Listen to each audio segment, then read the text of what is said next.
234 தொகுதியிலும் விஜயினுடைய தாவேகா தோல்வி அடைகிறது.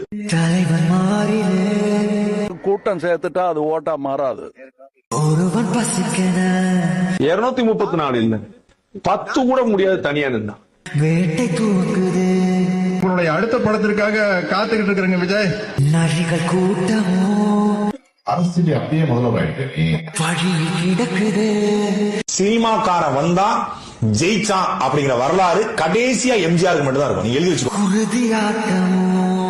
காட்டு நடக்குது. நிறுவனம் என்ன சொல்லுது, அவர் தான் முதலமைச்சர். இப்ப இது எவ்வளவு பெரிய காமெடின்னு மக்களுக்கு தெரிஞ்சிச்சு. வாடைகள் 100 வந்து போதவில்லையே.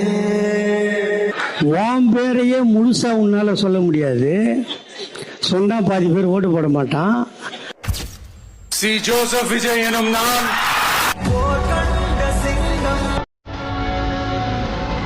தமிழ்நாட்டு அரசின் முதலமைச்சராக உறுதிமொழிகிறேன்.